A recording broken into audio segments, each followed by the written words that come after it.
Did you know that in the ridiculously addictive Punch Club 2, you can find this man sitting on a bench? Well, this is actually a reference to Simon Phoenix from the brilliant Sylvester Stallone and Wesley Snipes movie, Demolition Man. Hello and welcome back to another episode of Video Game Easter Eggs. If video game Easter eggs are your sort of thing, perhaps consider subscribing as that's what this channel is all about, and without further delay, let's get started. Right, let's begin today's video with Kingdom Rush Frontiers. Now, Kingdom Rush Frontiers is no stranger to this series, with the game's last appearance being back in episode 103, where we discovered one ugly motherfucker. Well, the first of today's Frontiers Easter eggs actually references a couple of movies and one video game. On the Dusk Chateau map, sitting by a tree, is what appears to be a small ginger child. But the more educated among you will recognise this as Chucky from the Child's Play movies. Nearby, the hockey mask of machete-wielding killer Jason Voorhees can be found, and finally, this stone tablet seems to display the logo of the evil Umbrella Corporation from the Resident Evil series. Now, unlike other Kingdom Rush Easter eggs, clicking the Easter eggs on the Dusk Chateau map doesn't do anything, which is a shame. Next up is Goat Simulator 3. Now, the original Goat Simulator games were often seen as so bad they were good.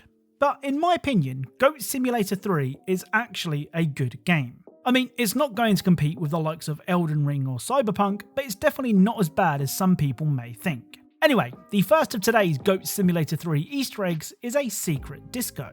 If you equip the business suit and bar at this door, you'll be granted access to the container. Inside of the container is a sign that says no content here. But if we head further inside, we can see that was a lie.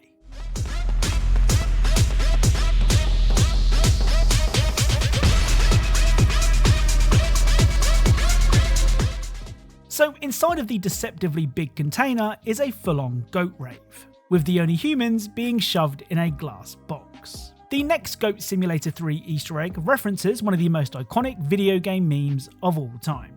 If you visit the graveyard, you can do this. You remind me of my...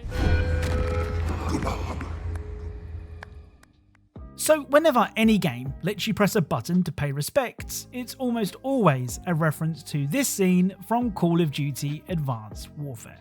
The final Goat Simulator 3 Easter egg is probably the best Easter egg in the entire game. At this location on the map, you can find the not-so-secret underground base of Govnor, a reference to Anonymous, the real-world hacking organisation.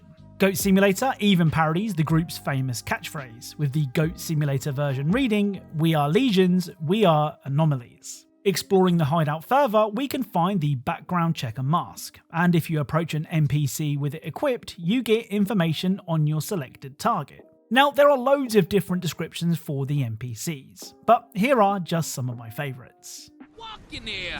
I'm walking here!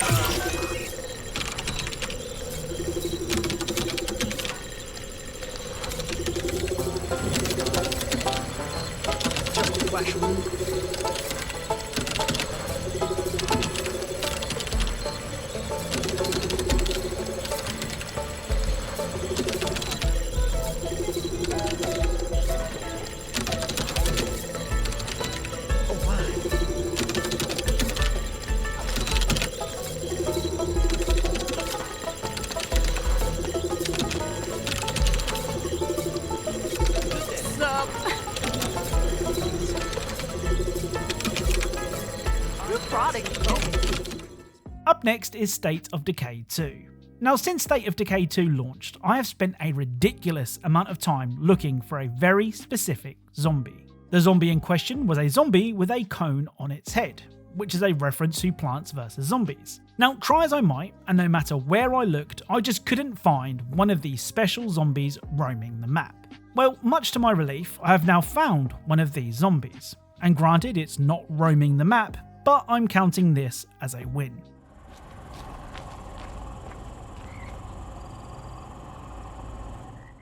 So I can finally cross this Easter egg off my to-do list. Interestingly, some sort of shrine can be found nearby, as well as a garden gnome which seems to have gotten the better of a zombie. Now I'm guessing the gnome could be another nod to Plants vs Zombies, but I have no idea what this memorial is, or if it's anything at all. So if you have any theories, please let me know. Next up is Cyberpunk 2077, and more specifically, the Phantom Liberty DLC. First up, at the stadium's gun shop, you can find this. Oh, fuck. So this one probably doesn't need explaining, but Johnny Silverhand is played by Keanu Reeves, who also played John Wick in the John Wick movies. This isn't the only time a Keanu Reeves movie is referenced in Phantom Liberty. At this location on the map, you can find this.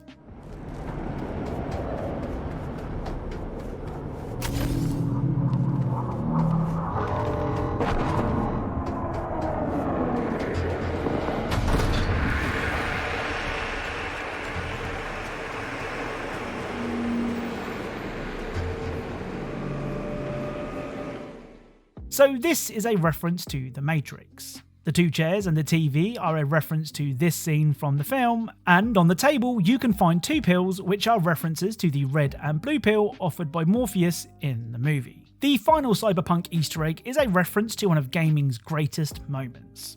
Well, kind of anyway. At this location on the map, you can find this. I'll have 2 number 9s, 1 supersize, 1 regular. Anything else? A number 6 with extra sauce, 2 45s, 1 7, and a large Nyko. Would you like an extra shot of high-density pure fructose? Sure, why not? So this gentleman making a supersized fast food order is a reference to Big Smoke from Grand Theft Auto San Andreas, who made a just as memorable order at a Clucking Bell drive-thru all those years ago. I'll have 2 number 9s, a number 9 large, a number 6 with extra dip, a number 7, 2 number 45s, 1 with cheese, and a large soda. Right, let's end today's video with the Talos Principle. Now, for a seemingly complex puzzle game, the Talos Principle does like to have fun with its Easter eggs. I mean, who could forget the tree that told you to not look up, and if you did, it bonked you on the head with a coconut? Well, if you want to get even with the rogue coconut, I may have found the weapon to do it. On level C6, you can find this.